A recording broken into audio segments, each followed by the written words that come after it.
네, 시청자 여러분 안녕하세요. 오늘 그 윤석열의 그 대통령 직무유기 이전에 대해서 지금 뭐 그 가처분 소송을 우리가 내 가지고 이걸 법원에서 막아달라 행정 소송을 낸 거는 며칠 전에 여러분께 이제 저희가 말씀드렸고 또 기사 보도도 많이 됐습니다. 그런데 그 지금 진행 과정을 여러분께 말씀드리고 과연 이 법원이 이 가처분 소송을 받아들여줄지 또 엊그저께 그 보전 광고 그 문서가 와가지고 저희가 이제 또 법원이 요구하는 그런 그 사항에 대해서 충족시키기 위해서 지금 그것도 변호사를 통해서 우리가 지금 제출할 계획인데 이 부분에서 오늘 그 정의연대 김상민 사무총장님께서 오셔서 좀 말씀을 드리려고 방송을 했습니다. 어쨌든 요즘 저도 방송하는 게 힘이 들고 참 많이 그 뭐 방송 나와서 좀 웃고 즐기고 이렇게 이런 방송이 돼야 되는데 전부 그냥 머릿속에 분노만 가득 차가지고 방송하다 보면은 힘이 들어요. 그래가지고 이런 윤석열과의 이건 하나의 그 싸움 투쟁이라고 볼 수 있어서 한번 오늘 모시고 말씀 들어보겠습니다. 김상민 사무총장님, 인사 좀 드리고 그 내용 좀 설명해 주십시오. 정의연대 사무총장 김상민입니다. 이번에 그 백운전 선생님과 같이 그 시민단체들을 대표해서 대통령 그 직무실 용산 이전 집행정지 가처분 신청을 낸 소송 당사자이기도 합니다. 그래서 오늘 그 같이 소송을 냈던 우리 백은정 선생님과 같이 이 소송이 어떻게 해서 어떤 목적, 어떤 취지로 이루어졌고 그 소송의 내용은 어떤 거고 앞으로 이 전망 또는 이렇게에 대해서 한번 설명을 드리도록 하겠습니다. 예, 그래요. 지금 뭐 가처분 소송을 우리가 내게 된 계기는 우리 정의연대 그 김상민 사무총장님이 뭐 어떤 방법이라도 어떤 수단이라도 동원해서 우리가 이걸 막아내야 되겠다는 그런 생각으로 지금 제안을 해서 시작이 된 거죠. 이 가처분 정지 신청 이게 어떤 의미를 갖는 건가요? 지금 윤석열 이 당선인이 그 동안에 용산 이전과 관련해서 쭉 진행을 했던 발언들을 쭉 보게 되면 계속 말이 바뀌고 있습니다. 그래서 지금 앞으로도 계속 또 바뀔지도 모르는 상황이고 그런데 이제 당장 이 국가 안보라든지 그다음에 예산 낭비라든지 그다음에 어떤 우리 이전으로 인한 어떤 국민들의 어떤 직접적 피해가 굉장히 그 시급하고 이제 긴급한 상황이 발생이 돼서 일단 본안 소송 그러니까 이 향후 이제 옮기더라도 이미 뭐 법률로 됐건 뭐가 됐건 우리 그 이전에 우리 행정수도 이전에서 노무현 대통령 당시 그 행정수도 이전과 같은 경우에서도 이미 예산과 그다음에 법률까지 다 만들어져 놓고서도 나중에 헌법재판소에서 사실은 무효가 됐던 것처럼 이 사안도 결국은 이제 지금 워낙 위법성이 많기 때문에 뭐 지금 현재 헌법재판소에 지금 계류 중인 사건도 있고 그다음에 또 저희가 지금 하는 이러한 그 가처분 또는 이제 앞으로 향후 이제 그 본안 소송들 여러 가지 그 예산에 관한 부분이라든지 이전에 실제적으로 이제 그 이전이 됐을 때 이전을 이제 할 때 사안마다 이제 집행정지라든지 또는 그 본안 소송들이 이루어질 예정인데 이번 소송은 이제 이런 수많은 소송 중에 이제 첫 번째 해당되는 이제 중요한 의미를 갖고 있습니다. 왜냐하면은 이 용산 이전이라고 하는 것이 어떤 그 법률적 근거라든지 또는 그 대통령 당선인 또는 현 청와대 문재인 대통령이 어떤 자의적으로 이렇게 집행할 수 있는 그런 그 전혀 법적인 근거가 없이 위법적으로 지금 진행되고 있기 때문에 이 부분은 그 나중에 진행이 된다 하더라도 반드시 취소가 될 것이고 또한 그 과정에서 일어나는 뭐 직권 남용이라든지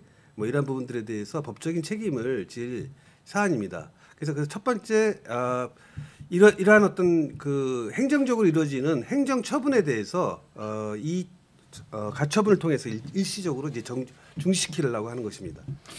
예, 가처분으로 일시적으로 중지시키려고 하는 이런 부분들도 어떤 그 윤석열의 그 용산 집무실 이전 고집을 지금 뭐 우리 국민들이 굉장히 많이 반대하는 것 같아요. 사실은 윤석열 지지율이 어저께 한국 리서치에서 그 조사한 거 보면 39% 나왔는데 예. 이게 지금 윤석열이 처음 대통령 당선돼서 그 용산 이전부터 문제를 일으켜 가지고 이게 지금 대한민국 대다수 사람들이 저 뭐 윤석열의 용산 그 집무실 이전에 대해서 전부 반대하는 그런 기류가 보이고 그렇습니다. 그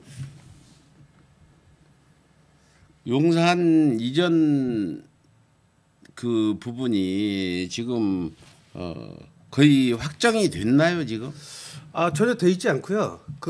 지금 가장 최근에 이제 그 예산에 관해서 면밀히 검토를 해서 협조할 게 있으면 협조하겠다라는 뭐 사실은 뭐 있으나 마나한 얘기를 이제 문 대통령께서도 하신 거고 그 말의 취지는 뭐 면밀히 검토해서 할 수 있으면 하겠다는 거고 즉 뭐 검토가 지금 보통 이런 이삿짐 이런 그 건물 설계하고 이전하는데도 보통 한 4, 5년이 걸리기 때문에 이런 큰 사업들은 사실은 이제 윤석열 임기 중에도 이것이 뭐 이뤄질 거라고 저희는 뭐 생각하지 않고 또한 그 문재인 대통령도 사실은 완곡하게 그 거절한 거라고 보기 때문에 저는 뭐 현실적으로 일어날 수 없다고 봅니다.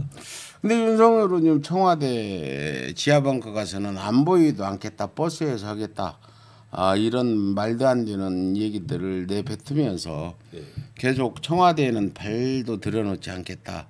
그런데 용산 이전 부분의 문제가 지금 지지율이 이렇게 추락하고 오면 국민의힘에서도 지금 부글부글 끓을 거예요. 그렇죠. 국민의힘은 선거가 얼마 남지 않았는데 저 윤석열 같은 사람의 똥꼬집 때문에 국민의힘이 전체 이제 선거에서 자기들이 큰 막대한 어떤 피해를 보겠다는 걸로 하면 국민의힘 내부에서도 지금 실질적으로 그 조사해 보면 용산 이전에 대해서 대부분 다 나는 반대할 거라고 보거든요.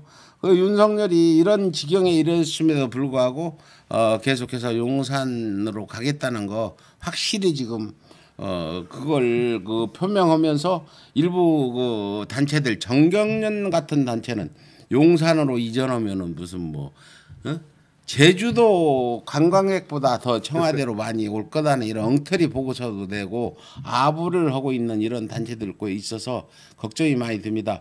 아무튼 그 현재 가처분 이제 우리가 신청했잖아요. 내서 기자회견하고 그 행정법원 앞에 가서 냈는데 그 후에 이제 그 진행 상황은 엊그저께 온 보전 권고 명령이 내려왔잖아요. 이 보전 권고 명령을 내려온 거는 법원에서 이걸 관심을 갖는 건가요? 며칠 지나지 않아서 여기 관심을 가지고 보전 권고 명령을 내리면 이게 과연 법원에서도 심리를 좀 해보겠다는 의지를 보이는 건지 형식적인 그렇죠. 건지 모르겠어요. 이거 그렇죠. 제가 이제 한번 좀 뭐 그림 뭐 제가 이제 행정소송 관련해서 이제 여러 차례 이제 저도 이제 해본 경험이 있는데 이 행정법원에서 지금 이전과 관련되는 것은 전부 다 행정처분입니다. 그래서 이것은 또한 가처분이기 때문에 즉시 효력을 발행하게 되거든요. 그래서 이 사건이 굉장히 중요한 게 뭐냐면 행정법원에서 이 사건을 중지시키게 되면 지금부터 앞으로 이루어지는 모든 일체의 본안 소송이 진행될 때까지 본안 소송의 결론이 날 때까지 모든 행정 집행이 정지가 되는 겁니다. 그리고 보통 본안 소송은 한 4, 5년 걸리기 때문에 임기 중에는 절대 이 가처분이 받아들여지게 되면은 완전히 정지가 되는 아주 중대한 사건이 되는 것입니다. 이것이. 그래서 지금 우리 사무총장님은 이 소송이 예. 어떻게 그 진행이 돼가지고 윤석열의 용산 집무실 이전을 정지시킬 수 있다 이런 자신감을 가지고 계신가요? 그렇죠. 여기 보시면 이제 나중에 이제 제가 이제 좀 이따 이제 그 우리 한번 집행정 보여주면서 설명을 하세요. 예. PPT 좀 보면서. 아 잠깐 그 전에 네. 이 용산 이전이 네. 지금 이제 윤석열이 지금 뭐 이전한다고 하지만 뭐 아직 그 이 말로만으로도 사실은 믿을 수가 없습니다. 왜냐하면 지금까지 한 말이 계속 거짓말 계속 뒤집어 왔거든요. 그 지금 뭐 처음 이 말이 이제 언론에 크게 보도됐던 게 그 지난 1월 27일 날 그 윤석열이 이 앞으로 공약을 갖다 발표하면서 뭐 경호 문제라든지 외빈 문제를 충분히 검토해서 용산으로 용산이란다. 광화문 시대를 열겠다라고 약속을 했어요. 1월 달에. 그러고 나서 선거 기간 중에 2월 15일 날 유세에서 뭐라 그랬냐면은 그 청계광장에서 많이 움직이지 말고 딱 고정된 상태. 예. 이게 다 움직이고 있거든요. 예. 국민이 국민이 군림하는 청와대 신대를 끝낼 것이라며 그 광화문 시대를 갖다가 이제 열었습니다. 그렇게 하겠다고 이제 약속을 했죠. 예. 그러고 나서 3월 10일 날 뭐라 그래 당선 직후에 뭐라 그러냐면 이제 지난주에도 점검을 끝났기 때문에 광화문으로 간다 이렇게 분명히 얘기했어요. 당선 직후에. 예, 3월 10일 날. 예. 그러고 나서 3월 12일 날 대통령이 있어야 될 곳 또 점검해야 할 곳에 대해서 사실상 내부 시나리오를 거친 상태입니다. 이래갖고 아직까지 이제 계속 용산을 광화문을 얘기하고 있었어요. 예. 그 다음에 16일 날 갑자기 6일 만에 용산을 포함해서 여러 개의 후보지를 놓고 있습니다. 뭐 이렇게 얘기했어요. 아니 지금 선거 때는 딱 하나 강화문 시대라고 그랬죠. 근데 이 일주일 있다가 용산이 포함됐다. 그런 식으로 이제 검토를 한다 그래놓고 20일 날 용산이 합리적이라고 아예 브리핑까지 하면서 이제 20일 날 이제 결정을 했죠. 예. 그러면서 청와대를 0시에 5월 김은혜 대변인이 0시에 공개하겠다. 이제 이렇게 얘기를 했어요. 청와대를 이제 개방하겠다. 지금에. 그런데 그러니까 이제 사람들이 이제 얘기할 거 아닙니까? 지금 뭐 안보 청와대 MSC 하고 있는 그 지하 벙커라든지 안보 시설들을 이런 것들이 다 이전이 안 되는데 어떻게 할 거냐 이렇게 얘기를 하니까 뭐 용산으로 가서 뭐 어떻게 한다 이런 얘기를 하다가 또 그것도 이제 안 된다고 하니까 지금 뭐라 그랬냐면 25일 날 이 미니 버스를 갖다가 안보 버스를 이용을 해서 하겠다 그랬어요. 청와대 시설 하나도 안 쓰고. 근데 그 전에 며칠 날 그랬어요? 24일 날. 근데 22일 날인가 예. 안보위에서는 청와대에서 하기로 했다는 보도가 나왔거든요. 근데 그것도 이제 그건 일부 그렇죠 이제 그런데 나왔는데 그 청와대 발도 들이지 않는다. 이거 발을 들이면은 뭐 윤석열에 무슨 큰 해가 있는 건지 그렇죠. 지금 그것도 바로 하루 이틀 만에 바꿔버렸잖아요. 그렇죠. 그래서 지하 벙커는 이제 사용하지 않는다 그랬거든요. 사용한다고 했다가 안 한다고. 안 한다고. 그다음에 또 뭐라 그랬냐면요. 보세요. 계속해서 이거. 그다음에 이제 미니버스를 25일 날 뭐라 그랬냐면 그러면 이제 그 지하 벙커를 안 쓰게 되면은 그 대체품으로 25일 날 뭐라 그랬냐면은 그 미니버스를 쓰겠다는 거예요. 이동용 지휘소로 NSC를 대신해서. 예. 그런데 그래갖고 이제 그러면 진짜 25일 날 그러면서 25일 날 5월 10일 5시에 새벽 5시에 열겠다 그래. 다 오픈하겠다 그랬거든요. 예. 근데 이 29일 날 이 김종대 전 의원이 김어준 거기 나와갖고 뭐라 그랬냐면 그 미니버스는 그냥 중계기에 불과하고 예. 청와대에서 그 시설이 그 시설이 있어야지 그 시설에 접속해서 이제 보여주는 그거예요. 이 미니버스는 통신 기능만 있는 거죠. 그러니까 윤석열은 미니버스에 모든 시설이 갖춰져 있는 줄 알고 그렇죠. 그래서 착각을 한 거죠. 미니버스에서 하려 했는데 미니버스는 청와대 지하 벙커하고 연결된 하나의 부속품이다. 그렇죠. 그러니까 말하자면 마이크가. 근데 이 사람들은 이것도 모르고 막 그 기자들한테 발표하는 거예요? 아니 그다음에 이제 거짓말이 된 게 네. 미니버스 쓴다는 얘기는 네. 청와대 시설을 쓰는 거거든요. 네. 그거야 뭐 그런데 하나도 안 쓰겠다. 계속 뭐라 그러냐면 지금까지 네. 계속 틀어놓으세요, 5월 그걸로. 10일부터 청와대를 쓰는 건 제로다. 네. 지금 김은혜가 계속 이렇게 얘기하고 있거든요. 예. 이 사람들이 지금 뭐 그 거짓말을 해도 국민들이 뭐 바보도 아니고 이게 이 말이 안 되는 이런 거짓말을 아예 그냥 천연덕스럽게 지금 하고 있거든요. 그다음에 NSC가 중요한 국가 자산이 지금 막 돌아가고 있는데, 예? 그거를 국민들한테 막 개강 안보 시설을 공개하겠다? 그거는 있을 수 없는 얘기 아닙니까?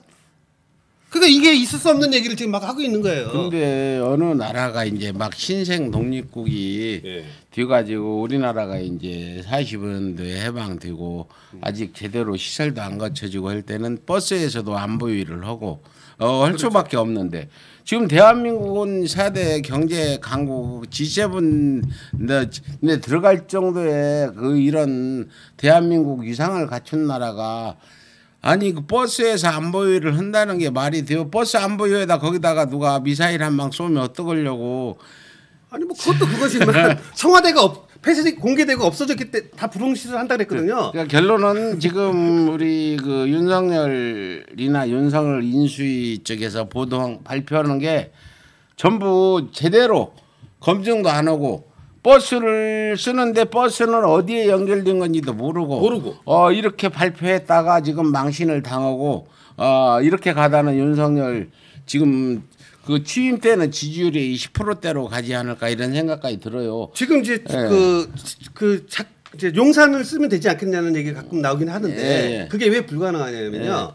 청와대 시설은 이 단순히 군사뿐만 아니라요. 전국의 뭐 교통, 그다음에 항만, 그다음에 뭐 이 산림, 뭐 온갖 정보들, 모든 교통, 경찰 정보, 뭐 모든 것들이 다 한꺼번에 들어오는 종합적인 관제센터고요. 그런 컨트롤 타워지 컨트롤 않아요. 타워고 용산은 그야말로 그 군사 시설만이거든요. 네. 군사 정보만. 그러니까 이게 그 청와대를 대체할 수 있는 게 아니에요. 용산 자체가. 그다음에 또한 문제가 뭐냐면 만약 그렇다 하더라도 만약 용산에 갔잖아요. 그러면 이제 그 합참하고 국방부하고 그다음에 이제 그러니까 대통령이 모여 있게 된대 그 지하 벙커에. 그 지금 그 스커드 미사일로 핵폭탄을 하나 만약에 그 축하 기념으로 당일날 만약에 쏜다 그러면 그야말로 대통령 국방부 합참이 그냥 일시에 다 날아가게 되면서 우리나라가 지금 무정부 상태가 돼요. 그렇죠. 원래 그다음에 그 벙커 위치까지 다 가르쳐줬잖아요. 자기가. 근데 전략상 주요 시설은 분산을 해놓잖아요. 그럼요. 그건 어느 나라도 마찬가지죠. 이제 국방부 합참 이렇게 여유만 된다면 멀찍멀찍 떨어져서 한 군데가 공격을 받더라도 다른 쪽에서 그 대신해 줄 수 있어야 되는데 윤석열이 그 한 군데 몰아놓고 그런데 이거 뭐 하도 많은 분들이 이야기를 해서 우리가 이 얘기 안 해도 아는데 오늘 내가 댓글을 보니까 그 용산에 미군도 지금 이전할 수 없다는 이런 얘기가 사실이냐 아닌지 모르는데 그런 얘기도 나오고 그렇죠. 있어요. 그다음 미군도 뭐 그 지금 거기 그 옆에 그 많은 시설들이 있지만 미군들이 그 부지를 다 순수히 내준다는 보장도 없어요. 그래서 미군들이 그 지금 현재 용산에서 사용하고 있는 이런 건물이나 부지도 조금 쉽게 윤석열 같이 뭐 번개불에 콩고 먹듯이 며칠 만에 이렇게 되지 않을 거라고 생각하는데 만약에 이제 이 가처분 신청 보정명령하고 해서 가처분 신청이 받아들여지면 윤석열 측은 어떻게 할 것 같아요? 어떻게 떠나서 이 법원은 마이크 앞쪽으로 좀 대고 행정 그 집행정지는 즉시 그 효력이 있고요. 예. 그다음에 법원에서 우리나라가 이제 상권이 분립됐지 않습니까? 예. 맥타이 좀 잘 매시고요. 무조건 이제 따를 수밖에 없습니다. 예. 그래서 이거를 만약에 뭐 거부한다든지 하게 되면은 이거는 뭐 국법과 헌법을 위반한 것이기 때문에 바로 탄핵 사유가 되는 거죠. 바로 탄핵 들수 그렇죠. 있다. 탄핵 되겠죠. 왜냐하면은 대통령 아직도 안 됐는데 탄핵이 가능해요? 대통령 그러니까 이제 취임하고 나서 취임하고 이제 나서 어기게 되면 취임하고 나서 만일 이런 일이 벌어졌으면 지금 탄핵하라고 불처럼 일어났을 것 같아요. 만일 대통령이 되고 현재 취임해서 청와대 안 들어가겠다. 나 취임식 날 아침에 용산으로 가겠다고 차를 돌려서 용산으로 간다거나 이런 일이 벌어지면 바로 이건 탄핵감이잖아. 헌법을 위반한 거라. 그렇죠. 여기 가지 말라 그랬거든요. 네. 그래서 이게 만약에 법원에 받아들였어요. 네. 그러면 이제 법원의 명령을 어긴 거기 때문에 그거는 이제 바로 탄핵 사유가 되는 거죠. 예, 뭐 정말 이거 코미디 같아요. 이게 정말 현실에 이런 일이 벌어질까 생각이 참 이런 일이 어떻게 있을 수 있는지 그런 생각이 들고 일국의 대통령이란 사람이 대통령 당선인 된 사람이 그렇게 아무런 생각 없이 누가 그런 얘기들을 해서 그렇게 하는 건지 이해가 안 되는 부분이죠. 지금 그 5월 10일 날 기어코 안 들어간대요 청와대. 일단 청와대를 들어갈 확률은 제로라고 김은혜가 얘기를 했죠. 계속 아직 번복하지 않았고요. 그러면 어떻게 한다는 거예요? 지금 이제 도대체? 토이동에서 이제 일단은 임시로 있겠다는 거고 그 그러면 미니버스하고 인수위에서 업무를 보고 예. 아크로비스타 양재택이가 사준 아파트가 있는 양재택이 누군지 아세요? 알죠. 양재택이 거기 특별 분양받은 아파트가 있는 아크로비스타에서 그 출근을 해가지고 최근에 다시 바꿨어요. 한남동으로 한남동의 공간. 예, 공간으로. 그러면 그 공간은 무슨 공간이에요? 거기 가면은 참모총장 공간도 있고 국회의장 공간도 있고 그 대법원장 공간도 있는데 어디로 들어간대요? 참모총장 공간인가? 뭐 어디? 참모총장은 졸지에 쫓겨나는 거 아니에요? 아니 뭐 아니 나는 이렇게 남한테 다 피해를 주냐 이거죠. 그러니까 이게 뭐 마치 아니 참모총장도 이사 가려면 상당히 준비해야 될 텐데 졸지에 쫓겨나는 거 아니야? 그 남의 집을 뺏는 거죠. 아무리 자기가 대통령이라 그래도 그러면 안 되는 거죠. 아니 근데 지금 윤석열이나 김건희 7시간 녹취록을 봐도 대통령이면 무소불위 권력인 줄 아는 것 같아요. 대통령만 되면 뭐든지 자기들의 비리도 덮어버리고 자기 장모도 이제 지금 감옥 가야 될 부분이 안 가도 되고 해서 저희가 계속 얘기했잖아요. 윤석열은 자기 가족 비리를 덮으려고 끝까지 갈 거다. 근데 지금 어떤 대통령직이 중요한 게 아니라 자기 윤석열 일가의 비리가 윤석열이 지금 대통령 안 됐으면 막 지금 난리 났을 거야. 아마 구속시키자고 하고 난리 났을 거예요. 검찰도. 이건 자기 일가의 비리를 지키고 자기 안위를 위해서 대통령이 된 거지. 대한민국의 대통령으로서 뭐 나라와 민족을 위해서 하는 그런 생각은 요만큼도 없을 거예요. 그런 생각 가질 인간들도 아니고 이런 상황에서 그 김건희 지금 김상민 사무총장님, 그 윤석열이 스스로 자기 머리에서 뭐가 나와서 기자회견하고 또 뭐 행동하는 걸로 생각하고 계십니까?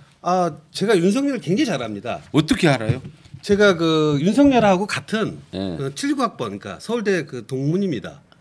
서울대 아니 김상민 사무총장이 서울대 나왔어요? 예, 제가 이제 서울대 그 자연과학대학을 나왔는데 서울대 나온 분은 서울의 소리 안 부리려고 그러는데 난 서울대 나온 사람 미워가지고 서울대 사람들 중에는 윤석열하고 싸우는 사람들이 많이 있고요. 그래서 그 같은 그래서 좀 윤석열을 잘 알아요. 그 윤석열의 그 인성이라든지 그 사람이 이제 고등학교 때부터 그다음에 대학교 시절 그 이후에 어떻게 했는지에 대한 그거 좀 얘기했어요. 그거 지금 아무도 몰라요. 윤석열이 고등학교 때 뭐 무슨 싸움을 한 건지 대학교 때 그런 것들은 아직 보도 안 됐는데 직접 일단 뭐 구체적인 얘기를 하면 또 뭐 명예훼손으로부터 아니 명예훼손하면 제가 책임지고 제가 허락하고 시켜서 알겠습니다. 그러면 내가 한번 해보세요. 예. 제가 이제 그 윤석열이 이제 고등학교가 이제 그 충안고등학교 나왔거든요. 예, 예. 근데 그 충안고등학교 제 후배 제가 이제 서울대 그 후배들이 많이 알고 있고요. 예. 그다음에 그 79학번인데 79학번 제가 서울대 그 법대 친구들, 그다음에 80학번 후배들 그 법대 친구들을 많이 알고 있어요, 제가. 예, 예. 그리고 이제 그러다 보니까 이제 얘가 고등학교 때는 어떻게 지냈고, 그다음에 이제 대학교는 이제 뭐 대학교 생활을 어떻게 했고, 그 이후 고시 할 때는 어떻게 돼 있고, 고시 같이 한 10년 같이 했던 그 친구도 내가 잘 아는 친구가 예, 있거든요. 예. 그래서 그 내가 일생을 내가 상당히 이 많이 잘 알고 있는데, 근데 고등학교 때 궁금해요. 고등학교 때는 어떻게? 한마디로 이제 그 부모가 예. 엄마가 예. 너는 뭐 예를 들면은 이제 그 이제 뭐 고시 공부를 하고 뭐 이제 사회생활 하면서 할 때 예. 굉장히 그러니까 뭐 엄마의 그러니까 뭐 이렇게 뭐랄까 이 아니 완전히 그 헬리콥터 뭐라 그럴까? 굉장히 그 부모에 대해서 엄마에 대해서 그걸 받고 있었는데, 얘가 이제 고등학교 그다음에 대학교 들어가면서 얘가 이제 그 이 소위 말해서 술과 여자를 이렇게 좋아했어요. 아 그거는 그래갖고 근데 그냥 보통 좋아하는 게 아니 아니라, 고등학교 때부터 술 먹었대요? 아니 그러니까 그렇게 얘기하고 아니 가만히 있어봐. 이거는 짚고 넘어갈 거예요. 그 당시에 예. 지금은 이제 많이 자유스러워져서 고등학생들도 예, 음주하는 사람들이 있는데 우리 때만 해도요. 중학교 고등학교 때 여자 만나지 않아요? 빵집에서. 그러면 정학 처분 받았어요. 이렇게요. 굉장한 그러니까 시절인데. 예를 들어 이런 식이에요. 그러니까 그냥 우리가 술집에 가서 노는 정도가 아니라 예, 예. 아주 그 변태적이고 아주 좀 지저분하게 노는 거 있지 않습니까? 그 여자 저기 그 왜 술집에 예. 그걸로 아주 유명한 그 그러니까, 사건들이 많이 저한테 그러니까 눈사람 가면 피아노를 잘 친다는 얘기 아세요? 피아노 피아노는 이제 피아노를 잘 치. 아주 여기 18금이 나오는데. 그래서 오늘 나도 처음 들어요. 그다음에 이거 어느 정도냐면은 진짜 입에 차마 담을 수 없는 한번 해봐요. 담을 수 있을 수준에서. 아니 그러니까 하여튼 그 아무리 직업 여성이지만 직업 네. 여성의 그 인권도 있지 않습니까? 그렇죠. 근데 막 뭐 내가 듣기에는 뭐 담뱃불로 막 어떤 특정 부위를 막 지지고 뭐 했다는 그런 얘기도 듣고. 야 이거 믿기지 않는데 이거 또 뭐 명예훼손으로 아니 그러니까 아니 뭐 그런 얘기를 의혹이 있었다. 예, 그것뿐만 아니라 아 이거 충격적이네요 진짜. 그 다음에 이제 그 얘기를 들어보면 그 같이 이제 그 저한테 이제 나한테만 이제 뭐 얘기한다 그러면서 예. 구술을 했지 않습니까? 그 구수하는 동안에 같이 했던 그 80학번 후배가 저한테 이제 얘기를 해주더라고요. 예. 하여튼 이 참 하여튼 성생활에 대한 하여튼 차마 내가 얘기 못할 그런 나 지금 오늘 이 방송은 아닌데 내가 김상민 사무총장이 서울대 출신의 윤석열 그 동문인 줄 몰랐어요. 예, 아니 근데 내가 예. 윤석열이 얼마나 머리가 나쁘냐면 예. 제가 그 학교 다닐 때 이제 그래도 이제 뭐 학교 뭐 서클이라든지 학생 운동하는 이제 친구들을 많이 알고 있는데 예. 저도 이제 뭐 예. 학내 이제 서클에 있었지만은 예. 보통 이제 그 당시에는 이제 뭐 현장 간다 그래갖고 이제 뭐 구로동 같은데 이제 가서 막 뭐 가거나 아니면 뭐 추배당하거나 해서 예. 졸업도 못한 애들이 나중에 이제 민주화되고 나서 그 당시에 이제 그 김영삼 대통령 때인가 그때 이제 보면은 현장에서 다시 돌아와서 이과생들도 3년 만에 그 사법고시된 애들이 많아요. 그 당시에 이과생들도 법대 아니에요. 예, 제 후배들 중에 그런 애들이 많은데 한 3년 정도 공부하면서 되는 경우를 내가 많이 봤어요. 예, 물론 뭐 한 4, 5년 이상 하는 애들도 예. 있죠. 근데 윤석열이 9년 법대를 나와 9년이나 했단 말이에요. 이거는 진짜 서울대 법대를 진짜 내 7학번이지만 예? 제대로 진짜 진짜 정문으로 들어온 게 맞나 의심스러운 거예요. 그 머리가. 그리고 보세요. 하루 1만원이라고 해서 하라는 거 보세요. 뭐 후쿠시마에 뭐 방사능 유출이 없었다는 둥 뭐 몰라서 그런 거요 윤석열을. 그게 몰라서 그런 거라니까. 그러니까 그다음에 뭐 말하는 거 보게 되면은 이 책 한 권, 그러니까 책 한 권 읽어본 적, 왜 맨날 술이나 처먹다 보니까 평생을 책 한 권 읽어본 적이 없는 거예요.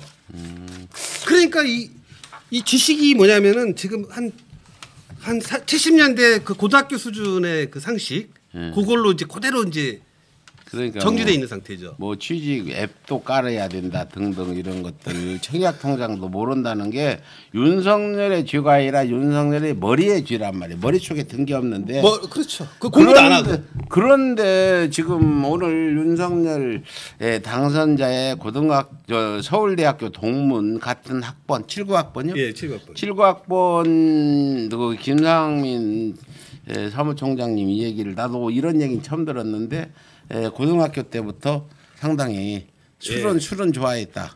하여튼 뭐 개차반이었다는 말을 내가 많이 그리고 들었어요. 개차반이었다. 그건 옆에서 본 친구들이 얘기해 준 그렇죠. 거겠죠. 후배들하고. 이거 참 제가 아는 거는 김건희가 얘기했듯이 이제 검사 생활 한 15년. 그 당시 지금 2012년 결혼했으니까 15년 하면서 돈도 한 푼도 못 모으고 땡전 한 푼도 없는 거 자기가 결혼해줬다 이렇게 얘기했는데 그것만 보더라도 정상적인 이런 생활하는 사람 같으면 그 당시에 사법고시 합격하면 10시 3개 가지고 막 시집 뚜쟁이들이 왔잖아요. 그러니까 이제 근데 윤석열은 왜 장가도 못 가고 근데 내가 알기로는 여자와 술을 무척 좋아했다. 여자를 밝히고 술을 좋아했다는 건 정설인 것 같아요. 그런데 이제 지금 최근에 제가 알기로는 그러니까 젊어서 하도 그러다 보니까 그 기능이 상당히 문제가 있는 걸로 저는 지금 듣고 있어요. 무슨 기능이요 또?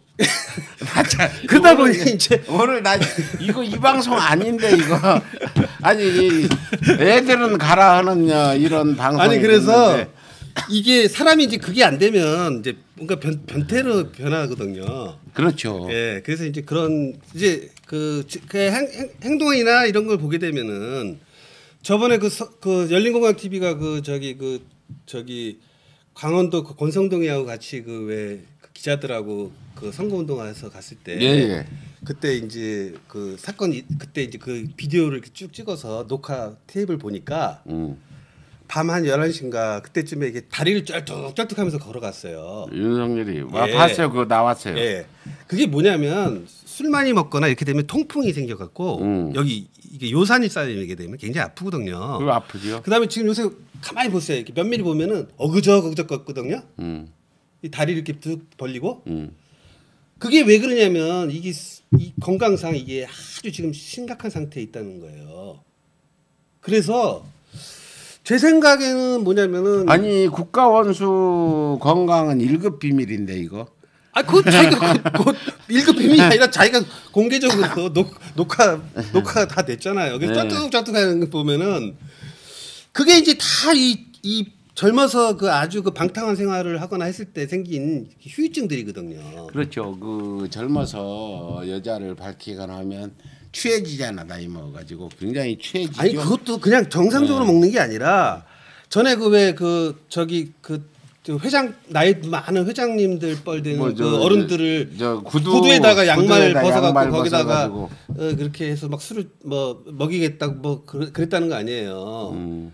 그 잡균들 맨날 그 처먹는데 그 뭐 건강이 그 제대로 되겠어요? 그러니까 이제 제가 설명을 드리면 어느 기능이 안 좋아가지고 또 어떤 거기에 또 이상한 그런 어떤 변칙적인 변태적인 걸 했다고 들리는데 이거 처음 들어봐요. 나도 나는 이런 얘기는 뭐, 처음 저도 뭐 본 게 아니고 예. 여러 이제 그 후배들이 얘기하는 걸 듣고 또 근데 동기들이 어떻게 그 사람이 대통령이 되는지 모르겠지만 아무튼 오늘 나도 좀 이런 얘기는 처음 들어보는 거라 충격적입니다. 대한민국 대통령이 어떤 술을 너무 많이 먹어서 통풍이 올 정도고 또 뭔가 기능이 그래가지고 뭐 그렇다 이런 얘기들이 얼마나 지금 부끄러운 거냐고 이런 것들 검증해서 대통령을 뽑아야 되는 거 아니에요? 왜 진직 좀 선거 전에 얘기 좀 하시지? 뭐 마이크가 있어야지. 여기 와서 하면 되죠. 그런가? 아니 윤석열의 서울대학교 동문이신 분이 그래서 지금 고등학교 저희가- 대학교 때 예. 그것도 공인 검증이에요. 지금도 우리가 대통령에 대해서는 허위 사실만 아니면 과거에 윤석열이 고등학교 때 뭐 했다 이런 부분 가지고 당신 대통령 물러나라.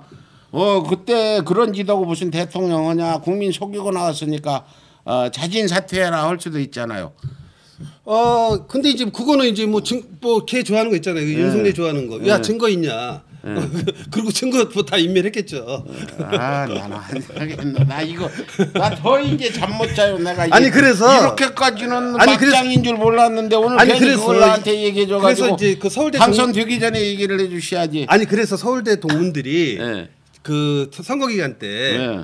그 1만인 선언이라 해서 예. 그 이 절대 이가 안 된다. 네. 그래서 그 1만인 선언을 했어요. 선언했잖아. 예, 윤석열은 안 서울대 된다고. 안 된다라고 했잖아요. 네, 네. 그런데도 불구하고 이제 돼서 저희가 이제 그 서울대 동문들이 이 시산제를 엽니다. 4월 2일 날 토요일 날 열어서 제발 윤석열 대통령을 빨리 좀 탄핵시켜서 이 진짜 우리 나라를 서울의 좀- 소리 명예를 좀 지켜달라. 아, 서울대. 그래서 이제 천지신명에게 네. 그 우리 4월 2일 날 이제 시산제를 지낼 저거 계획이에요. 우리 생방송으로 가게 예. 그 시간과 장소 좀 꼭 좀 알려주세요. 아, 예, 알겠습니다. 여기 서울대생 1,000몇 명이 모여서 천몇 명은 아니고요. 네. 그 이제 대표해서 대표해서 이제 거기- 시산제를 하는데 네. 저희가 네. 그 제문을 잘 만들어 갖고 그러니까 제문을 제문을 해서 그 녹화 방송을 보내드릴 테니까 녹화가 아니라 갈 거라니까요. 그 자리를 현장에 가서 서울대생이 윤석열 빨리 탄핵시켜달라는 제사를 지내는 거죠. 그러니까 시산제를 하는데 그런 내용이 들어간다는 거죠. 시산제 산에 가서 하는 거예요. 예, 예. 어디 산입니까?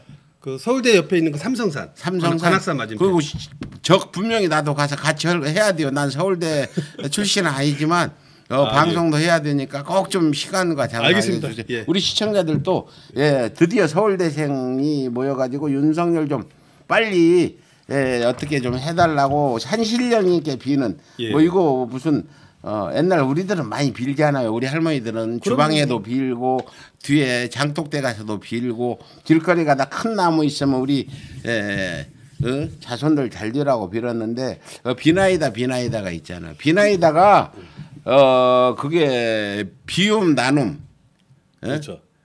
비나 이음 예. 비나이다 다 이런 뜻도 있더라고. 그래서 근데 저희가 얼마나 이게 저희 그 효용이 좋은가 하면요. 네.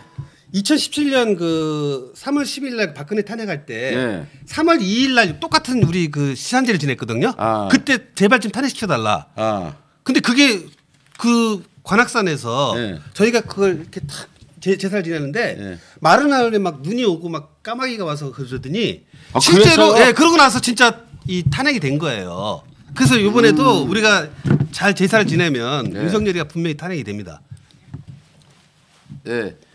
그 지금 그러니까 서울대생들이 지난번에 1만인 설명에서 제발 윤석열은 정말 부끄럽다. 대통령 되면 안 된다. 그렇죠. 그런声명도 냈고 대통령 뒤로는 이번에 가서 그 어디 관악산 가가지고 관악산 맞았습니다. 제발 탄핵 좀 되게 해달라고 하는데 제가 서울의 소리가 그날 생방송으로 해도 되겠죠. 공개해도 뭐 관계는 없는데요. 아니 근데 윤석열이 그 제목만 한번 쫙 이렇게 아니 그냥 저 제문 읽는 것도 저희가 그렇죠. 찍고 예. 이렇게 한번 해보겠습니다.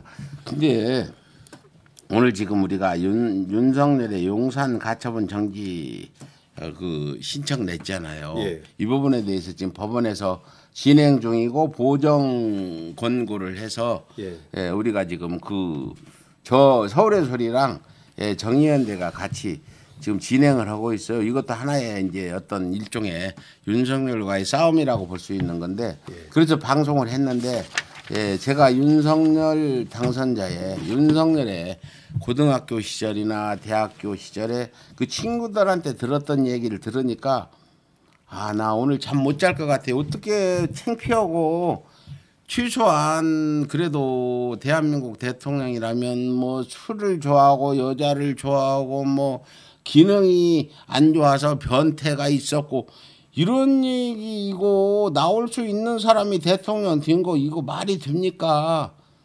아니, 윤석열 찍은 사람들 요 우리 김상민 동문 얘기 들어보세요. 그리고 아는 게 없어서 세상에 구수해서 당선 검사 돼가지고 그렇죠. 지금 최강건도 읽은 것 같지 않다. 동문이 하는 얘기예요. 이거 어떻게 해야 좋은데요? 그 말하는 거 보세요. 뭐 전혀 법을 공부한 사람 말이 아니잖아요. 뭐 법에 대해서 기본적인 법 개념도 없어요. 저 같은 문화인들도 그런 일반 법 상식조차도 없는 뭐 대통령이 뭐 아니 이게 대통령이라는 사람이 공간의 의식을 지배한다는 거. 이 사람은 천공도사 유튜브만 열심히 본 것 같아요. 책도 하나도 안 읽은 것 같아요. 전혀 안 읽었죠. 책을 읽었더라면 그 논리가 그렇게 안 나와요. 사람이 방송 1시간 하려면 책을 한 권 읽고 나오면 방송을 잘해요. 그렇죠. 그런데 책을 안 읽고 나가서 이 얘기를 하려면 말이 안 나와. 그러니까 여보세요 이런 건 하고 검사가 뒤수다르듯 그런 얘기는 하는데 야 너무 내가 비참해진다. 대한민국 대통령이 그런 사람이라는 게 내가 부끄럽고 내가 쥐구멍으로 들어가고 싶고 네, 저도 어쩌다가 아니 국민의힘이 나빠요. 국민의힘에 지금 누구야 울산에 그 문제 많은 김기현이요? 김기현이 이런 인간들이 역사의 심판을 받을 거야. 아무리 그래도 취소한 그래도 홍준표라도 데려다 놓고 유승민이라도 데려다가 출마를 시킬 일이지 왜 뜬금없는 윤석열 같은 인간을 데려다가 대통령 이렇게 만들어 가지고 우리가 부끄럽게 만드냐 이거죠. 지금 이거 굉장히 특종이에요. 사실은 한 번도 나온 일이 없는 윤석열의 고등학교, 대학교 시절에 했던 행위. 이런 일들은 정말 입에 올리기도 참 그러니까 부끄럽네요. 이제 사실은 이제 이런 인간들이 이렇게 이 참 그 고위공직자에 오르고 이렇게 된 거에 대해서 우리 사회가 참 아직은 수준이 참 낮은 사회다. 아주 우리나라가 지금 알다시피 OECD 39개 중에서 거의 한 꼴찌 수준이거든요. 그 청렴도가. 네. 그 부패 지수를 보게 되면은 세계 전 세계 한 45위쯤 되고 그다음에 OECD에서는 거의 끝에 있는데 사법 신뢰도는요. 네. 전세 39개국 중에 10년 동안 꼴찌예요. 39위예요. 우리가요? 예. 이게 무슨 얘기냐면은 지금 뭐 자기가 사법이라고 법과 원칙이라고 하는데 윤석열의 법과 원칙 수준이 우리나라의 그 수준이에요. 지금 대한민국이 전 세계에서 지금 특히 OECD 꼴찌라는 얘기는 39개국 중 39위라는 얘기는 그야말로 이게 진짜 말이 안 되는 진짜 현실인 거고 그게 딱 윤석열을 보면 아는 거죠. 검찰총장이라는 인간이 불법적으로 엮어갖고 그 박근혜를 엮어서 뭐 보내겠다는 등 말투가 뭡니까? 그게 조폭도 아니고 엮어서 뭐 보내겠다고 분명히 그때 녹취록 나오지 않습니까? 네. 그 다음에 또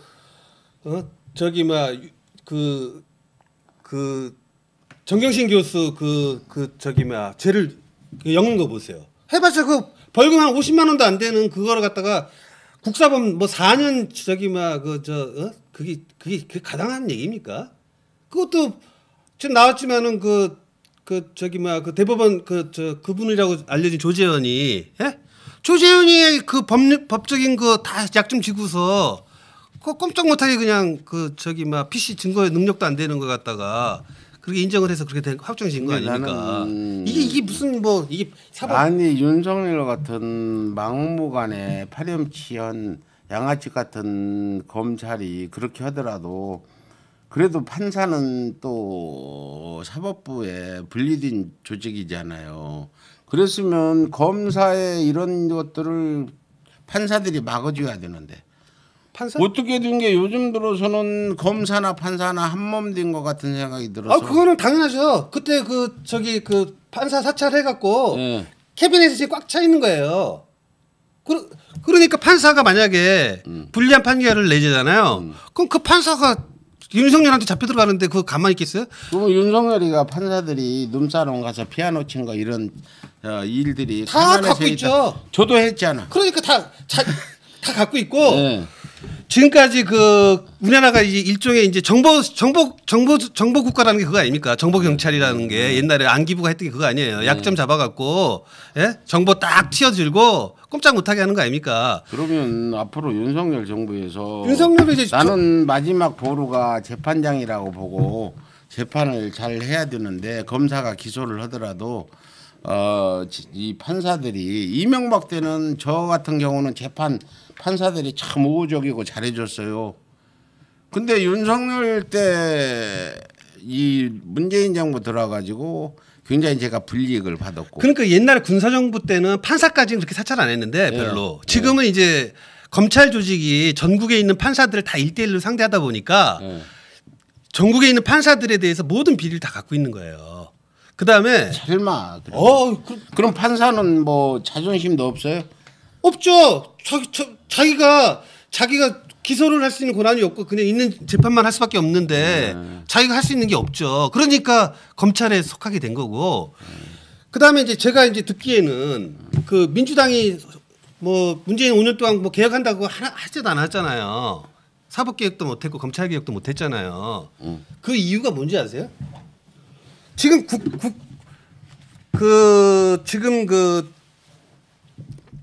지금 더불어민주당 국회의원의 상당수가 마찬가지 똑같은 약점을 지금 다 갖고 있는 거예요. 그 정경심 교수 봤잖아요. 우리는 그냥 먼지 털어서라도 먼지가 나올 때까지 털어서 누구든지 다 보낼 수 있다라는 그런 걸 이제 갖고 있고 실제로 이 국회의원 선거를 하다 보면 선거법 사소한 거라도 안 걸리는 경우가 거의 없거든요. 그래서 거의 모든 국회의원들이 지금 약점이 잡혀 있는 거예요. 그래서 못하는 거라고요. 희망이 없다는 얘기예요. 지금 우리가 이래봐야 아무 소용 없다는 겁니까? 그럼? 그런데 독재가 이렇게 아무리 강한 독재도 결국 민심이 천심이고 결국 국민들의 힘에 의해서 무너지게 돼 있는 거죠. 그러니까 국회의원에 의한 게 아니라 결국 우리가 이제 촛불이라든지 이 탄핵이라든지 이런 걸로 통해서 결국 무너질 수밖에 없다는 거죠. 역사가 그렇게 되지 않았습니까? 예를 들면은 뭐 우리가 4.19부터 동학부터 시작해서 동학혁명이라든지 4.19라든지 87년 대투쟁이라든지 최근 촛불까지 이 위정자들이 나가거나 아니면 여당이 나와서 뭐 정치를 교체하고 정권을 바꾸거나 이런 경우는 한 번도 없었고요. 역사상 전부 다 우리 그 국민들이 들고 일어나서 바꿔낸 거거든요. 뭐 마찬가지죠. 이번에 이제 촛불혁명만 이제 새로 이제 마지막 이제 윤석열만 탄핵되게 되면 제가 볼 때는 이제 우리나라가 이제 거의 뭐 참 좋은 나라가 되지 않을까. 저는 사실 1979년도에 그때 12.6 사태 날 때 그때 대학교 1학년이었는데 그때 이제 제가 이제 처음 데모를 할 때 느꼈던 게 뭐냐면 야 이제 박정희가 죽었으니까 이제 좋은 세상 올 거다 이렇게 생각한 거예요. 근데 지금 40년이 지나도 바뀐 게 없고 그냥 똑같은 놈들이 그냥 계속 얼굴만 바꿔가면서 박정희보다 더한 놈이 이제 나타난 거거든요. 박정희, 전두환, 예? 그 다음에 또 누구야 이명박 요 세 개를 딱 합친 인물이 뭐냐면 윤석열이거든요. 근데 그 말씀 듣다 보니까 내가 이해 안 되는 게 우리가 이제 뭐 이명박 박근혜 그 촛불 혁명으로 탄핵을 시키고 촛불 혁명을 성공했잖아요. 예. 그럼 혁명을 성공했으면 좋은 나라가 돼야지. 촛불 혁명을 성공했는데 박정희, 전두환, 이명박을 보탠 놈이 나타났다. 이거 누구 잘못이야? 나는 이것만 생각하면 그냥 당장 나 저 신들 계신 곳으로 가고 싶어요. 나 솔직히 살만 별로 많지 않아요. 살 만큼도 살았고 아니 생각해봐요. 박정희, 전두환, 이명박을 합친 놈을 만드는 게 촛불혁명이냐? 그럼 우리가 왜 촛불혁명이냐? 차라리 박근혜가 5년 뒤에 놔두고 갈 일이지. 왜 문재인 정부를 만들어 가지고 이명박, 전두환, 박정희를 보탠 놈을 대통령으로 만들었냐? 이거 누가 역사적인 심판을 하고 누가 책임을 질 거냐 이거죠. 그래서 저는 이제 이게 하늘의 뜻이라고 본 거요. 하늘의 뜻으로 무슨 아니 하늘의 뜻입니까? 아니 국민을 괴롭히는 게 하늘의 뜻입니까? 아니 그래서 지금 남아 있는 군사 독재 세력들도 없어졌고 이명박 그 사기꾼 집단도 없어졌고 남은 왜요? 제 이명박 집단인데 윤석열 캠프는 전부 이명박 아바타들 다들 그 안철수 이명박 아바타. 그다음 장재원이는 이명박 똘마니. 그러니까 지금 잔당들이 다 모여갖고 이제 윤석열을 중심에 모여 있는데 요거 일망타진할 수 있는 기회를 준 거예요 하늘이. 그 하늘이 기준이 아니라 그 교회 가서 내가 나쁜 일이 생기면 이게 하느님이 뜻이다. 나를 시험한다 그러는데 우리 시험 당할 만큼 당했잖아요. 박정희부터 전두환부터 이렇게 시험을 당하고 마지막 우리가 이제 대한민국의 국군이 상승하는 촛불혁명 성공돼서 이제 우리 국군이 상승하고 허를 좀 날라가야지. 이렇게 나 같은 사람을 괴롭힙니까? 왜 그 유정자들이 그렇게 국민이 만들어서 입에 넣어준 떡도 제대로 소화를 못 시키고 이 모양을 만들어놨냐? 이런 거지. 내가 원망을 하다 보면 한도 끝도 없지만 참 그렇습니다. 나는 이런 세상 다시 오지 않을 줄 알았어요. 촛불혁명 이후에는. 저도 뭐 진짜 이런 세상이 올 줄 근데 다 몰랐고. 서울대 출신들 탓이에요. 그 지금 우리 김상민 사무총장도 서울대 출신인데 서울대 출신은 어디 가서 고개 숙이고 다녀야지 그래야 돼. 그렇지. 그렇지만 저도 1900 대학 졸업하고서 계속 뭐 노동운동도 했었고 시민운동도 지금까지 하고 있습니다만은 저도 그래도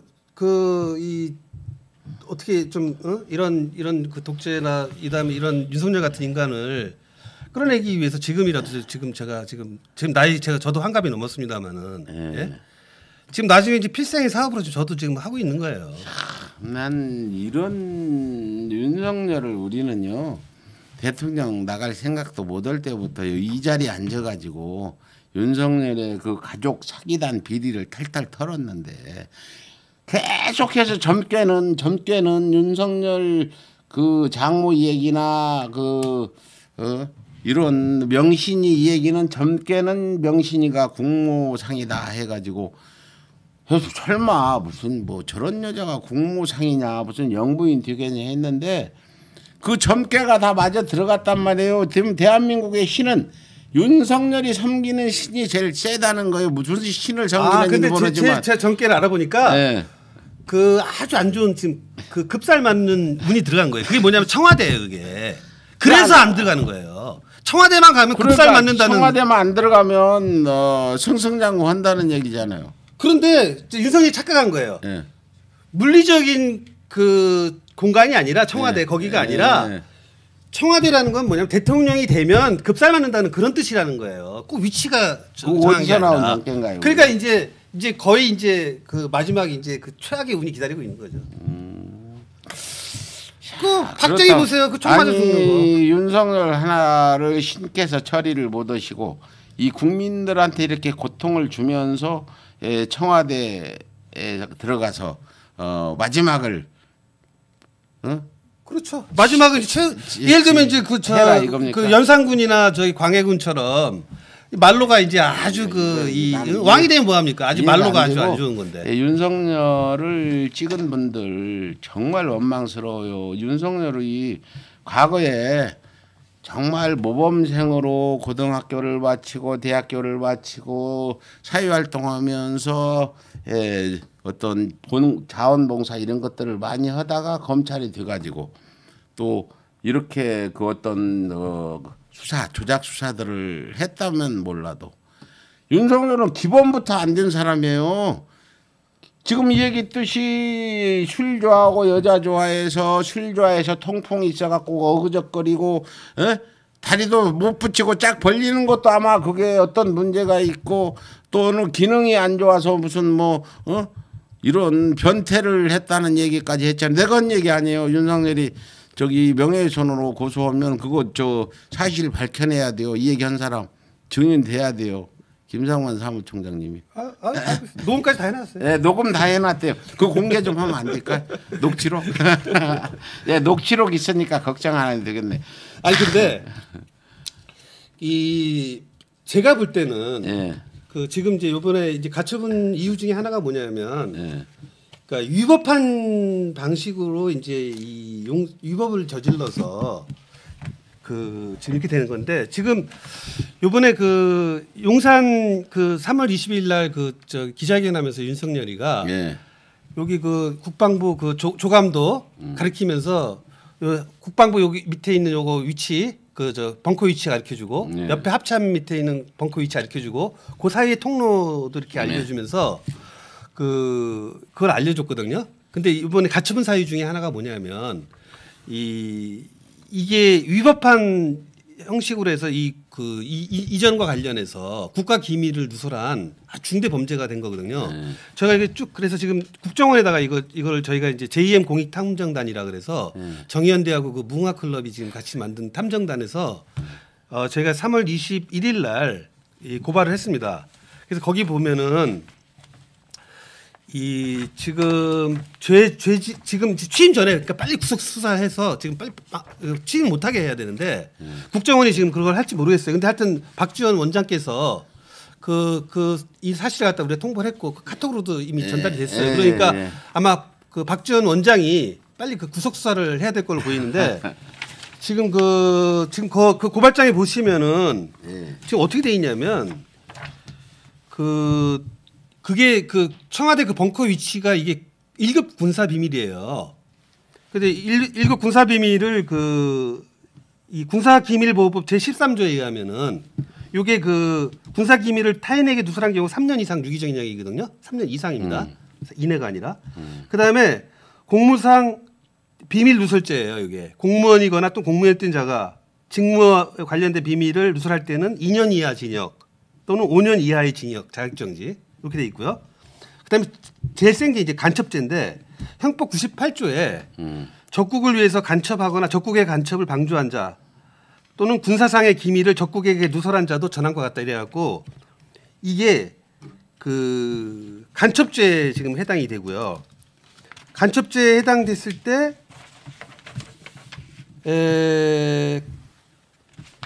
국가보안법 제14조 1항 2호에 의하면은 이적장치에 대한 기밀 누설인데 요거는 사형 또는 무기 7년 이상의 징역에 해당되는 겁니다. 그러니까 이게 이 대통령이 취임할 수 없어요 지금.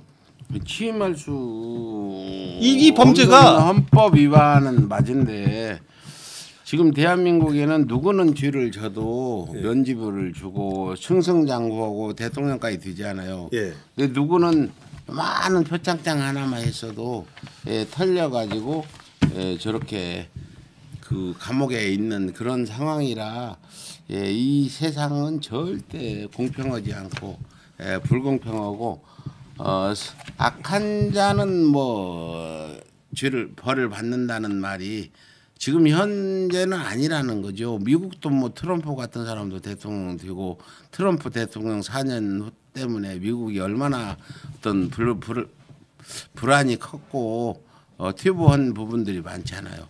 근데 지금 K 트럼프라고는 윤석열이 대통령 돼가지고 이렇게 지금 된 부분 이런 부분들은 아까 얘기했듯이 어떤 법이 법대로 원칙이 원칙대로 상식이 상식대로 지켜지지 않는 이런 풍조가 우리나라뿐 아니라 세계적으로 있는 것 같아요. 지금 미얀마 같은 데도 군부도 쿠데타 그렇죠. 일으켜서 민주화 세력들을 모조리 죽이고 감옥에 가두고 있는데 제발 나는 단 한 가지 윤석열이 아무리 아는 것 같고 무식하더라도 홧김에 전쟁은 하지 말라.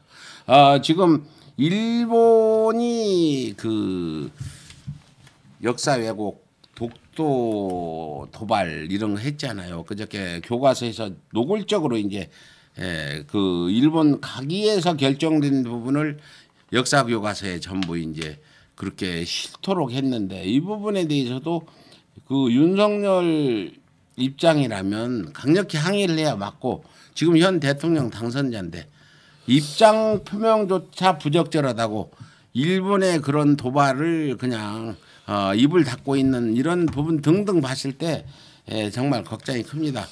저도 지금 사실은 제일 걱정된 게 그건데 윤석열한테 일단 정상적인 이 사고라든지 상식적인 걸 요구할 수는 없어요. 왜냐하면 이미 머리가 알다시피 뭐 이미 수준 이야기 때문에 지금 문제가 뭐냐면 지금 제가 지금 제일 걱정하는 게 제가 바로 선생님 말씀하신 부분인데 지금 선거운동 기간 때 뭐라 그랬냐면 유사시 적의 침투 저희 공격 징후가 보이게 되면 선지 타격을 하겠다 그랬어요.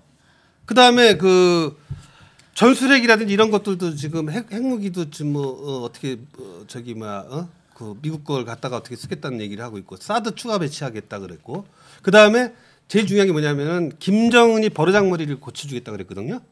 지금 김정은이가 그래서 대가로 한번 이번에 그 ICBM 쐈지만은 ICBM까지 필요 없고 그냥 스커드 미사일 한 방에 그 저기 지금 폭탄 저기 핵무기 핵폭탄 하나 용산에 갖다 떨어지면 그냥 바로 끝나는 거거든요. 그다음에 이게 핵전쟁이 일어나게 되게 되면은 진짜 한반도는 남북한 공멸이에요. 공물이라니까. 예. 지금 문제는 뭐냐면 이 독재자들이 흔히 하는 일이 뭐냐면 자기네가 나라의 지지율이 떨어지게 되면 마지막 하는 게 뭐냐면 전쟁을 일으키는 거거든요. 그렇죠. 지금 그게 제일 사실은 걱정스러운 거예요.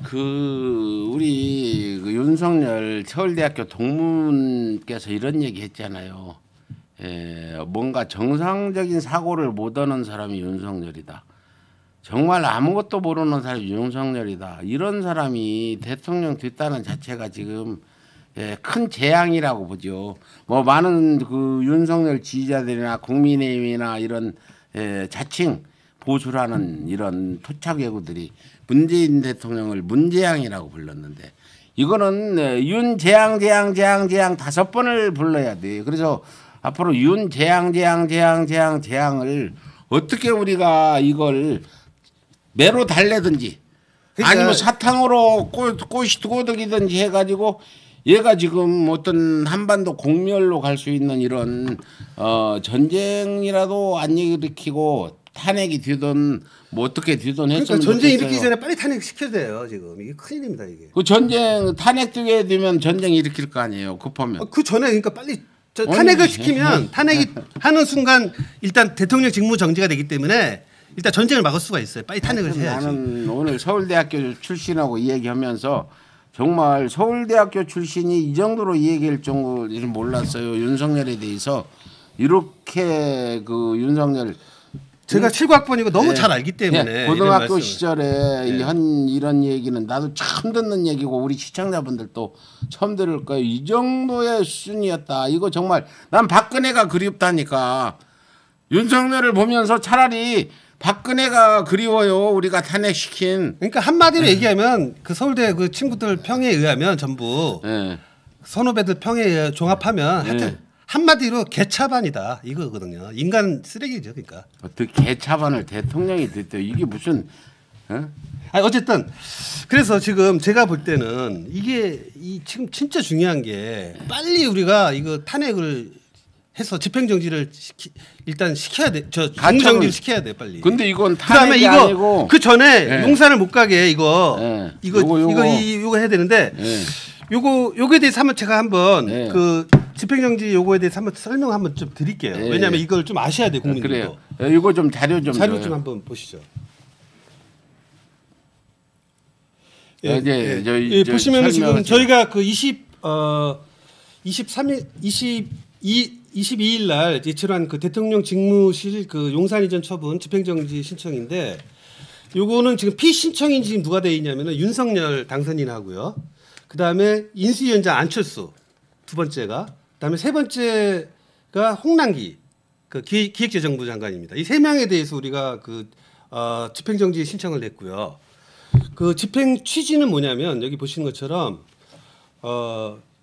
대통령 윤석열하고 그 인수위는 그 용산 이전에 관한 행정 처분을 갖다가 집행을 정지하라는 그런 첫 번째 이 신청이고요. 두 번째로는 홍남기가 인수위가 청구하는 예비비 집행을 하면 안 된다라는 결정입니다. 근데 요거는 이제 그 합법적인 내용으로 돼 있고 그다음에 법률에 의거해서 저희 사유가 신청 이유가 타당하기 때문에 아마 행정법원에서 이걸 인용할 것이라고 저는 믿고 있는데 그 근거라든지 관련 법규에 대해서 제가 한번 잠깐 이 국민들도 알 필요가 있어 갖고 제가 한번 설명을 드리겠습니다. 여기 보시면은 그 관련 법규에 보게 되게 되면은 인수위에 관한 법률이 그 인수위에 관한 법률 제7조에 정의되어 있는데요. 거기 보게 되면은 첫 번째가 정부의 조직 기능 및 예산 현황의 파악, 그다음에 새 정부의 정책 기조를 설정하기 위한 준비, 그다음에 대통령의 취임 행사 등 업무의 준비, 그다음에 대통령 당선인의 요청에 따른 국무총 및 국무위원 후보자에 대한 검증, 그밖에 대통령직 인수에 필요한 사항이라고 되어 있습니다. 근데 이거를 뭐 여기에 보게 되면은 대통령 그 청와대 인수 이전에 관한 어떠한 내용도 이거를 그 명시한 바가 없거든요. 여기 직무 권한에. 따라서 지금 이 위법하게 만약에 이것을 그 인수위가 지금 이걸 추진한다고 하는 것은 인수위의 권한을 갖다가 넘어서는 월권 행위가 되는 거죠. 그 다음에 두 번째 보게 되면 그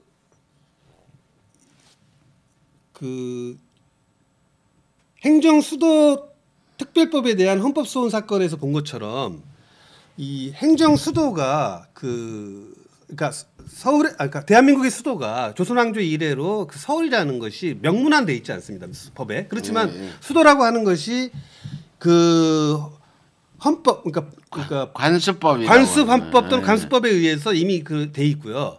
그 다음에 이 조선왕조 우리 그 궁궐이라고 하는 것이 대통령이 거처한 뭐 옛날에 왕이었지만은 그것은 그 지금의 그 사대문 안에 있는 궁궐을 갖다 의미한 거고 그렇기 때문에 옛날 그 이승만 때부터 그다음에 아니 그 이전에 총독부도 마찬가지지만은 역대 그 모든 수반들이 그 사대문 안에서 특히 그 궁궐에서 지금 거했거든요.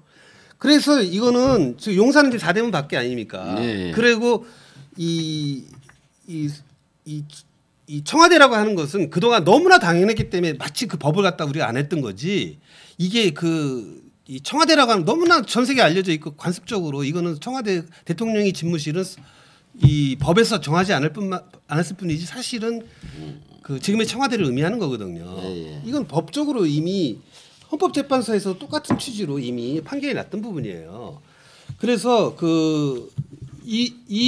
이것을 갖다 어기기 때문에 이것은 분명히 법적으로 나중에 설사 이전을 했다 하더라도 헌법 재판에 의해서 이거는 그 이전 자체가 무효화될 행위라 이거죠. 그래서 이건 절대 되면 안 되는 거고요. 그 다음에 이제 제일 중요한 게 뭐냐면 지금 돈을 뭐 492억인가 뭐 이걸 쓴다 그러잖아요. 근데 이거는 국가재정법의 정면을 위배가 되는 거고 만약 이걸 갖다 집행하게 되면은 홍남기가 이거는 저기 그 홍남기가 위법 처분을 받게 되고 그다음에 이거를 갖다 집행한 상황이 되는데 국가재정법 제46조에 보시게 되면 예비비는 기재부 장관 지금은 홍남기죠에 따라서 승인을 받아서 대통령의 승인을 받아서 쓸 수가 있는데 단 조건이 있습니다.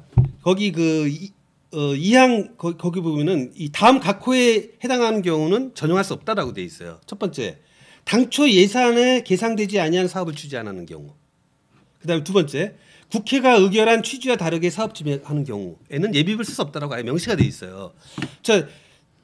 이번에 올해 2022년도 예산은 윤석열이가 지금 공약을 내세우기 훨씬 전에 이전에 대해서 아까 본 것처럼 1월달에 이미 저기 공약에서 처음 얘기했거든요. 공약으로. 다음에 국회에 계상된 예산이 아니었어요. 그래서 예비비를 절대 쓸 수 없도록 근거가 돼 있기 때문에 이걸 한 푼이나 쓰게 되게 되면은 국가재정법 위반입니다. 그래서 홍남기가 뭐 협조하라, 뭐 문재인 대통령이 뭐 협조하라 해서 뭐 협조를 한다 하더라도 그거는 위법이기 때문에 그 자체는 집행이 되면 안 되는 거고요. 그건 집행정지 별도의 집행정지 청구권이 또 들어갈 수 있는 사안이에요. 그래서 절대 이제는 못합니다. 그래서 아무튼 뭐 이게 뭐 지금 문제는 윤석열 당선자가 용산으로 가는 게 중요한 게 아니라 빨리 윤석열의 그 어떤 정상적이지 못한 그런 사고력을 어떻게 좀 가르쳐서든지 정상적으로 생각을 할 수 있게 채워주는 사람도 옆에 있어야 되는데 옆에 간신들만 있으면 어떨까요? 대선 전에 저 제주시사 누구죠?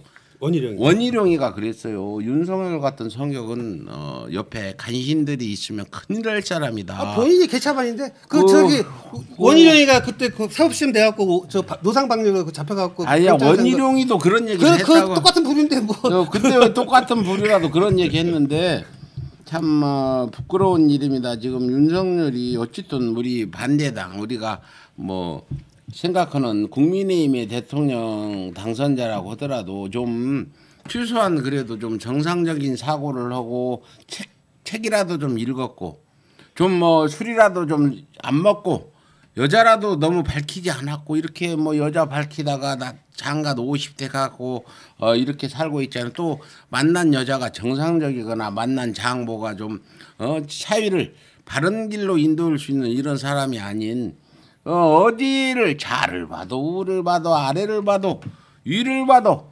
윤석열 주변에 있는 사람들은 하나 쓸만한 사람이 없다. 더군다나 오늘 윤석열과 그 대학교 동문인 김상민 사무총장님이 윤석열의 과거에 그 어떤 술 먹는 거나 대학교 생활 때 하던 거나 이 술집에 가서 한 이런 일들을 들어볼 때 더 오늘 제가 힘이 빠지고 빨리 어떻게 이 부분을 처리해 나가야 되겠다. 내가 볼 때는 뭐 이런 인간이 뭐 제정신이 들어서 뭐 그 고쳐지기는 불가능한 거고요. 그 역대 뭐 모든 독재자들 다 마찬가지지만 끌어내리지 않고서는 불가능합니다. 근데 어떤 사람이 나보고 치매 안 왔냐고 그러는데 치매는 지금 윤석열이 와가지고 지금 하루마다 말이 바뀌잖아. 그러니까 존경하는 그분 가서 내 걱정하지 말고 윤석열 유튜브 가서 윤석열이 치매 안 왔냐고 좀 걱정 좀 해주고 윤석열이가 그렇게 이 얘기 하잖아요. 50까지 여자 술 좋아하고 막 그 구두에다가 술 따라 먹고 그래서 균이 많이 들어가고 이 다리도 어그적거리고 쭉 앉지도 못하고 이러고 있다잖아. 내 걱정하지 말고 나는 치매에 왔어도 윤석열 같이는 안 올 거니까 내 걱정하지 마세요. 그리고 많은 분들이 요즘에 그 윤을 거꾸로 해가고 경이라고 부르잖아요. 윤 씨들에 대한 모독이기 때문에 경돌이. 예, 경돌이, 쩍벌경, 경상열 이렇게 부르고 있는데 정말 누가 하는지 우리 개딸님들 요즘에 개딸이라고 들어봤죠. 예, 개혁의 딸. 예, 개혁의 딸인데요. 이게 2008년도에도 있었어요. 저희가 2008년도에 안티 이명박 카페를 만들었어요. 그때는 다음 카페잖아요. 예. 하루에 최고 3만 명까지 가입이 됐어요. 그리고 이명박이 3월, 2월 며칠 날 취임할 때 지지율이 60%였는데 5월 2일 날 우리가 촛불 시작해가지고 9월 달에는 지지율이 10%까지 떨어지니까 그래도 이명박은 좀 윤석열보다는 나아가지고 뒷산에 가서 아침 이슬 부르면서 사과했잖아요. 그렇죠. 근데 윤석열은 절대 안 할 사람이라는 거지. 아침 이슬 불도 모를 뿐더러 사과를 모르잖아. 사과하라니까 개사과나 갖다가 올려놓고 그랬잖아. 그 부친이 그 유명한 그 저기 친일파가 그렇죠. 알려진 거 지금도 아니에요? 돈 들어도구만. 예. 그래서 윤석열 그 아까 그 사진 보면은 윤석열이 지금 인수에 걸어놓은 사진이 빨간 동그라미가 하나 있어요. 원형은 아닌데 나는 그것도 그 정상적인 사고를 하는 사람 같으면 우리가 상당히 일본한테는 감정이 크지 않아요. 그런데 왜 일장기 같은 걸 뒤에 걸어놓는지 그거 좀 한번. 그거는 왜 모르셨어요. 걸어놓은 그게 거예요, 뭐냐면 그게 뭐예요? 아까 그 그림 있잖아. 그러니까 신천지하고 그 저기 뭐야 그쪽 그 일장기 같은 그림 그거 그 건진법사 그쪽이 일광사 그런 계열이 그 열린공화 TV에서도 제가 쭉 보니까 그거 아까 그림이 있더구만 어디 보니까. 그거 그거 한번 그림 한번 띄워줘봐요. 나는 하필이면 이 그림을 쓰냐 이거요. 그렇지 않아도 열받치고 우리 토착외고 때문에 나는 전과가 수십 개 생겼는데. 이거 좀 한번 띄워줘봐요. 왜 이 그림을 쓰냐 이거 더 위에 거. 더 위에 보면 길게 나온 거 있더구만. 요거. 아니 이 그림을 실은 이유가 겸손하게 일본의 뜻을 받들겠습니다. 이 내용 아니냐 이거지. 이게 뭐냐면 국민을 빼고 국민을 일본으로 바꾸면 겸손하게 일본의 뜻을 받들겠다고 일장기 걸어놓은 거나 다름없는데. 아니 윤석열 그 주변에 건진법사 그다음에 뭐 강원도 황사장 뭐 이런 사람들이 전부 그 일본 그 남묘호랑 개교 있잖아요. 네. 그거하고 그다음에 그 신천지하고 요런 그게 그 일본 계열의 그 종교라 그러더라고요. 그렇죠. 원래 남묘호랑 개교는 일본 교회예요. 네, 근데 그쪽 사람들이거든요. 이 건진법사도 신천지도 그렇고 전부 같은 그 계열 집단인 걸로 저희가 알고 있거든요. 일본 계통에. 그러니까 이제 근데 저 일광 봐요. 이게 일광이라는 뜻이에요. 일광. 일광에다가 요게 일장계에다 뜻을 짝 집어넣었잖아. 그러니까 여기 해가 그러니까 있죠. 요게 일광이라는 뜻이고. 그러니까 왜 바꿔야지 국민을 그러니까 일본 지금 토속 신을 모시고 있는 거예요. 그러니까. 난 저거 보면서 사이비신을. 야 어쩜 저게 예 국민 감정 과거에요. 1900년 때만 해도 이 일본 대사관이 일장기를 안 내걸었어요. 국민 이게 감정 일장기죠. 때문에. 이게 일장기지. 다시 뭡니까? 한번 보여줘봐. 이거. 좀 일장기에다 뜻을 써가지고 예. 저거 바꿔야 돼. 겸손하게 일본의 뜻을 받들겠습니다. 그 두 자만 바꾸면 되겠네. 국민을. 그러니까 이거는 이제 어. 사인을 보내는 거죠. 일본 사람들하고. 아. 야, 우리는 일본 저기 국민들한테 야, 윤석열이 나는 일본의 뜻을 바꿀 거라는 그러니까 암시를 지금 이렇게 하는 거예요. 지금 이 사람이 그렇죠. 무언의 지금 대화를 하고 있는 거예요. 이 일본도 하고. 저기 이완용이 같이 일본에다가 나라 팔아먹지는 않을지 걱정돼요. 그거 이제 지금 팔아먹기 직전이니까 이제 더욱 더 우려되는 건 이명박 때 예. 그 한일 군사협정 부분에 예. 그걸 그 추진하다가 그 우리 국민들 반대로 모든 김태호 같은 사람이 인수위에 들어가서 지금 또 뭐 이배용과 역사 국정교과서든 이 여자들이 다들 지금 인수위에 들어가 있단 말이에요. 그렇죠. 나는 저 그림 좀 바꿔라. 좀 윤석열 씨.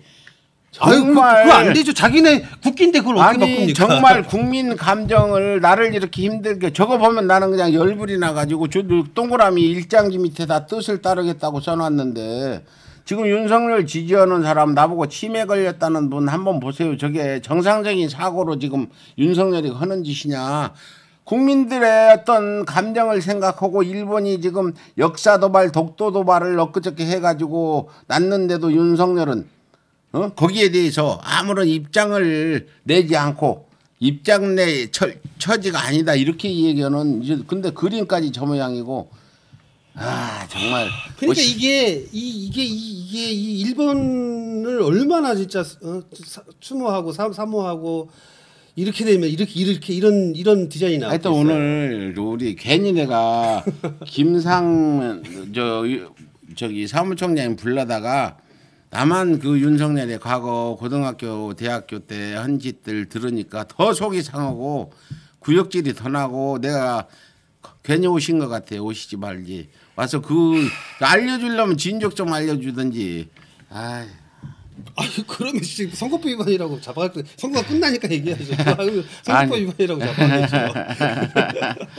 예. 저 마지막으로 예. 우리가 지금 서울의 소리와 정의연대가 일단은 윤석열 그 용산 집무실 이전 부분에 대해서 서울행정법원 그 서초동에 가처분 신청을 냈는데 진행이 된다. 법원이 무시한 게 아니라 보전 권고를 명령을 내려가지고 서류를 보강해라 해서 우리가 서류 보강해서 그 말씀드리면 네.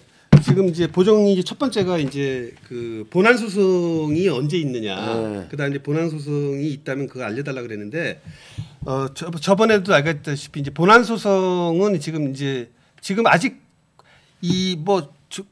용산으로 갔다 그 다음 날 뭐 갑자기 광화문 갔다 용산을 갔다 지금 하도 왔다 갔다 하고 아직 확정된 게 하나도 없어요. 말로만 계속 떠들고 있어요. 그래서 우리가 뭘 딱 걸면은 본안 소송을 걸면은 또 싹 바꿀 거기 때문에 지금 이제 그 확정될 때까지 예산이 나오고 할 때 본안 소송을 넣으려고 해서 지금 가처분부터 넣은 거거든요. 시급성 때문에. 그다음 두 번째 그 처분이라고 돼 있는데 이 행정법상 그 이 처분 행정법에서 얘기하는 처분은 뭐냐면 행정소송을 통해서 행정청에 위반한 처분이라 함은 공권력의 행사 또는 불행사로 인해서 국민의 권리 또는 이익의 침해가 되는 경우에 그러한 처분을 얘기하는 거예요. 그러니까 그래서 이제 처분이라고 하는 것은 행정청이 행하는 어떤 법 집행으로서의 공권력 행사거든요. 지금 청와대 이전에 관련된 모든 그 행사가 처분이 되는 거거든요. 지금 뭐 예산을 내놔라, 뭐 이전을 해라, 뭐 이러한 이제 명령을 지금 내리고 있는 거죠. 행정 명령을 내리고 있는 거예요, 지금들. 그런데 그런 부분에 대해서 이제 우리가 처분에 대해서 조목조목 이제 쭉 적시를 해서 우리가 이제 법원에 제출할 예정이에요. 예, 제출을 하는데 여러분 기대는 하지 마세요. 그냥 법원도 같은 편일까 봐요. 그 계란에다 계란에다 바위에다 계란 던지는 격으로 그렇지만 계란이라도 더러워지지 저 바위라도 더러워지잖아요. 아 그래도 혹시 네, 아니고 그 혹시- 행정법원에 또 네. 제대로 된 판사가 있을 수 있죠. 뭐 그런 부분이 있을지 모르고 아무튼 이 얘기 제 얘기하면서 그 1시간 넘게 방송했는데 여기서 마치고요. 아무튼 내일은 뭐 서초동에서 6시에 또 촛불 집회도 있다고 그래요. 아 예. 아무튼 윤석열이 나라를 말아먹기 전에 책임질 분들이 계세요. 대한민국에. 이번에 윤석열 찍은 분들은 만약에 나라가 윤석열 때문에 어떤 전쟁이 일어나거나 이런 참화가 있으면 윤석열 찍은 분들 어떻게 할까요? 미리 그분들이 윤석열을 안 찍고 윤석열을 반대한 사람들보다 그분들이 앞장서서 윤석열의 이 만행 참 어이없는 윤석열은 하나에서부터 100까지 찍어야 될 이유가 하나도 없어요. 윤석열 찍은 분들 하나만 물어보자고요. 뭐 윤석열을 왜 찍었는지 국민의힘 지지하니까 그냥 찍었다고 얘기할지 모르지만 윤석열 개인 윤석열을 보고는 100가지 중에 한 가지라도 뭐 걸음걸이가 똑바래. 술주정배가 아니야. 여자를 안 좋아해. 어디 술버릇이 좋아. 뭐 아는 게 있어. 얼굴이 또 잘생겼어. 뭐 윤석열 집안은 또 윤석열 집안이 뭐 개차반이야. 마누라가 장모, 윤석열 마누라가 요조숙녀야. 장모가 착한 사람이야. 왜 찍었어 윤석열 왜 찍었냐고. 여러분이 책임져야 찍은 사람이 방송 마치겠습니다. 네,